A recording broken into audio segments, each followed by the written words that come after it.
झारखंड में फिलहाल 8 से 10 संगठित आपराधिक गिरोह सक्रिय हैं, जिनमें अधिकतर के सरगना जेल के सलाखों के पीछे कैद हैं, तो कुछ फरार हैं, जबकि कुछ के गैंगवार में मारे जाने के बावजूद उनके परिवार के सदस्य या फिर उनके बेहद करीबी गिरोह की कमान संभाले हुए हैं। जो प्रमुख गैंगस्टर्स जेल के अंदर हैं, उनमें डॉन अखिलेश सिंह, सुजीत सिन्हा, अमन साव, अमन सिंह, अनिल शर्मा, अमन श्रीवास्तव शामिल हैं। ये सभी राज्य के अलग अलग जेलों में जरूर बंद हैं, लेकिन उनके जुर्म की अंधी दुनिया में धमक कायम है। आइए झारखंड के 7 माफिया के बारे में जानते हैं, जिनकी हनक और खौफ अभी भी कायम है। Mafia number 7, Akhilesh Singh. अखिलेश सिंह वो नाम है जिसे लोग खौफ खाते हैं, इसे उलझने से पहले बार बार सोचते हैं। जुर्म की काली दुनिया में अखिलेश की क्या हनक है, ये उसके खिलाफ लिखी तहरीरें ही बता देती है। उस पर अब तक 56 से अधिक आपराधिक मामले थाने में दर्ज किए जा चुके हैं। इनमें आर्म्स एक्ट, धोखाधड़ी, दस्तावेज की हेराफेरी शामिल है। उस पर जयराम सिंह, आशीष डे, परमजीत सिंह हत्याकांड समेत अन्य मामले हैं। साकची जेल के जेलर उमाशंकर पांडेय की हत्या मामले में उसे आजीवन कारावास की सजा सुनाई गई थी। 2007 में उसे हाईकोर्ट से पेरोल मिला था, लेकिन इसके बाद वह समय पर अदालत में हाजिर नहीं हुआ। दोबारा वह दिल्ली के नोएडा से 2011 में पकड़ा गया था। 2015 में उसे कुछ शर्तों के साथ झारखंड हाईकोर्ट से जमानत मिली थी। इस बीच सोनारी के अमित सिंह और उपेंद्र सिंह की हत्या का मामला दर्ज हुआ। जमशेदपुर की पुलिस ने उसे गुरुग्राम से अक्टूबर 2017 को पत्नी के साथ गिरफ्तार किया था। तब से अखिलेश सिंह दुमका जेल में बंद है। Mafia number 6, Anil Sharma. अनिल शर्मा पिछले 3 दशक से आतंक का पर्याय बन चुके गैंगस्टर भोमा सिंह हत्याकांड में सजायाफ्ता है। वह पिछले 2 साल से केंद्रीय कारा हजारीबाग में सजा काट रहा है। इससे पहले उसे दुमका जेल से भारी सुरक्षा में हजारीबाग लाया गया था।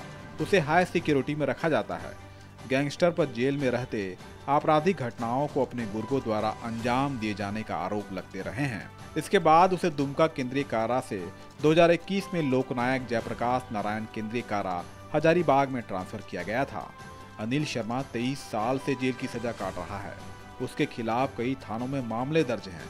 हत्या व रंगदारी समेत कई क्राइम को लेकर उसके खिलाफ ये केस दर्ज कराए गए थे। माफिया नंबर 5, सुशील श्रीवास्तव।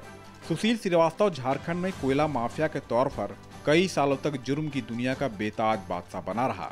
कई वारदातों को अंजाम देने के चलते वह सालों तक जेल में भी बंद रहा था।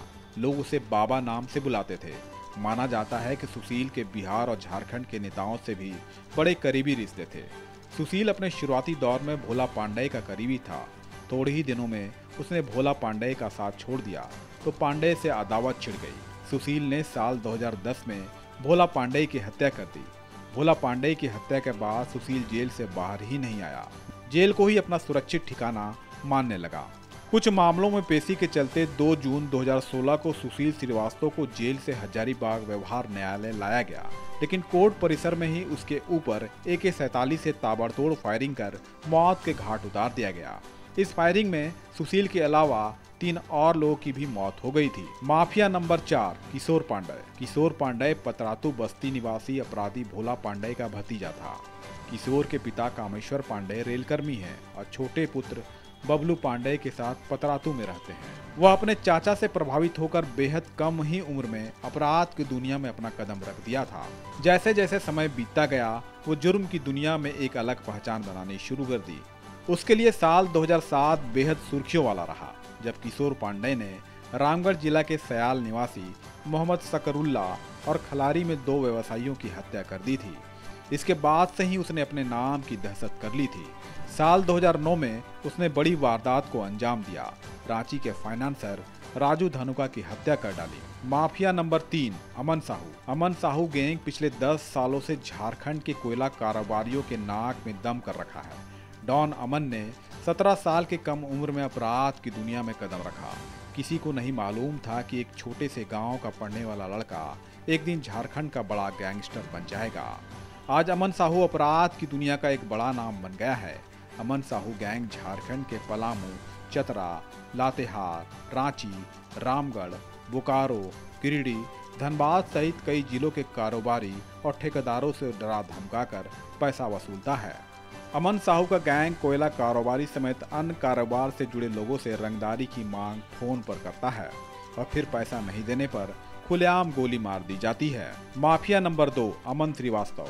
अमन श्रीवास्तव भी अपराध की दुनिया का जाना माना नाम है। वो पिछले 8 सालों से अपने गिरोह चला रहा है। अमन फिलहाल रांची के बिरसा मुंडा केंद्रीय कारा में बंद है, लेकिन इसके गुर्गे अमन के इशारे पर खुलेआम वारदात को अंजाम देने से नहीं हिचकते हैं। इसके निशाने पर ज्यादातर ठेकेदार और कोयला कारोबारी होते हैं। इसके काम करने का तरीका बेहद ही चालाकी भरा है।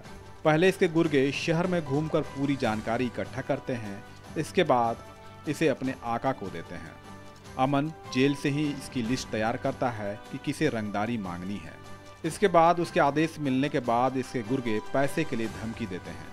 जिसने दिया तो उसका कुछ नहीं बिगड़ता, जो रंगदारी नहीं देता है उसे मौत की नींद सुला दी जाती है। यही कारण है कि अमन गिरोह का नाम सुनते ही राज्य के कारोबारी खौफ खाने लगते हैं। अमन श्रीवास्तव का सिक्का रामगढ़, हजारीबाग, धनबाद, चतरा, लोहरदगा और पलामू में चलता है। उसके काम करने का तरीका भी बेहद शातिर भरा है। यह खुद किसी वारदात को अंजाम नहीं देता, बल्कि पर्दे के पीछे सिर्फ खेल रचता है। इसके गुर्गे पैसा वसूलते हैं और हवाला के जरिए इनके परिवार वालों और रिश्तेदारों को भेजते हैं। Mafia number 1, Aman Singh. अमन सिंह दहशत का दूसरा नाम बताया जाता है। मूल रूप से उत्तर प्रदेश का रहने वाला ये माफिया झारखंड में अपना पांव ऐसे पसार चुका है कि लगता नहीं कि वो इसे भविष्य में खींचेगा। अमन सिंह का गिरोह कोयलांचल में अपना खासा दबदबा रखता है।